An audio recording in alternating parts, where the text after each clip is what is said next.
எப்பவுமே இந்த ரிசரக்ஷன் பற்றிய செய்தியை நீங்கள் கேட்கும் பொழுது இதை உங்கள் மனதில் வையுங்கள். மனித கரம் எதையும் நிறுத்த முடியாது.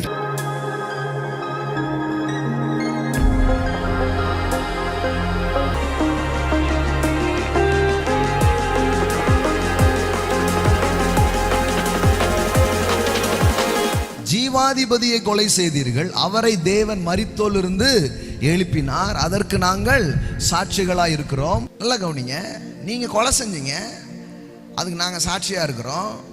ஆனா தேவன் அவருடைய மரண கட்டை என்ன பண்ணாரு? அவிழ்த்து அவர் என்ன பண்ணாரு? உயிரோடு கூட எழுப்பினார். அப்படின்னா என்ன தெரியுமா? மனித செயல் உங்கள் வாழ்க்கையை முடிக்காது, தேவனுடைய செயல் உங்கள் வாழ்வை சிறப்பாக முடிக்க ஆரம்பிக்கும். ஆமென். மனுஷன் இதோடு முடிஞ்சதுன்றான். சில விஷயத்தை உங்களுக்கு பண்ணிட்டு, சில டேமேஜை பண்ணிட்டு, சில கஷ்டங்களை உங்க வாழ்க்கையில பண்ணிட்டு அதோட முடிஞ்சதுன்றான். ஆனா கடவுள் சொல்றாரு அப்படி இல்லை. இயேசுவின் உயிர்த்தெழுதலை படிக்கும்போது உங்களுக்கு ஒன்று நல்லா புரிஞ்சுக்கணும்.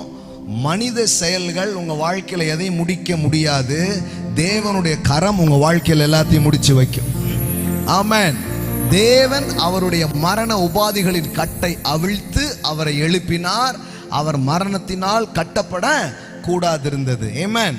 அப்போ மனுஷன் சில காரியங்களை தடுத்து முச்சிடலான்னு நினைக்கும் போது அதை பார்த்து பயப்படக்கூடாது. நீங்க கொலை செஞ்சீங்க, அவர் உயிரோட எழுப்பினாரு. யோசேப்பை குழியில போட்டீங்க, அவர் கோபுரத்தில் வச்சாரு. சிறையில போட்டீங்க, அவர் சிங்காசனத்துல வச்சார். எப்பவுமே men's act and God's act ரெண்டுமே இருக்குது. நம்ம நிறைய நேரம் மேன்ஸ் ஆக்டை பார்த்து, மனித செயலை பார்த்து குழியா சிறையா அப்படின்னு நினைக்கிறோம். நோ, அந்த சிறையிலிருந்து உங்களை தூக்கி சிங்காசனத்துல வைப்பார். ஆமென். சோ மரணத்தோடு இயேசுவின் வாழ்வு முடிந்தது அப்படின்றது தான் மனித சித்தாந்தம். ஆனா தேவன் அவரை உயிரோடு எழுப்பினார். ஆமென். எப்பவுமே இந்த ரிசரக்ஷன் பற்றிய செய்தியை நீங்கள் கேட்கும் பொழுது இதை உங்கள் மனதில் வையுங்கள்.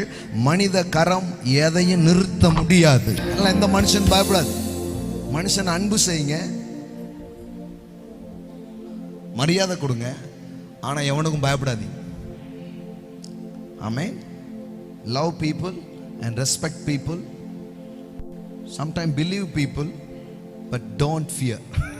ஆமென். ஒரு நாள் என்ன பண்ணாதீங்க? பயப்படாது. அவன் ஒன்றும் பண்ண முடியாது. அவனது செயல் உங்க வாழ்க்கையின் இறுதி பக்கங்களை எழுத முடியாது. உங்க தலையெழுத்து எழுதும் உரிமையை எந்த மனுஷனும் கொடுக்கல. அவர் ரொம்ப அழகா எழுதி இருக்கிறாரு. உங்க வாழ்க்கை ரொம்ப அழகா இருக்கும். ஆமென். தற்காலிகமாய் சில முடிவுகள் உங்க வாழ்க்கையில நீங்க பார்த்திருந்தா கூட இந்த ஈஸ்டர் காலை என்று நான் உங்களுக்கு சொல்லுகிறேன், அது முடிவல்ல. தேவன் ஒரு நல்ல துவக்கத்தை உங்களுக்காக வைத்திருக்கிறார். You will see the wonderful and brand new start in your life. மிக அற்புதமான துவக்கத்தை உங்க வாழ்க்கையில நீங்கள் பார்ப்பீர்கள். ஆமென்.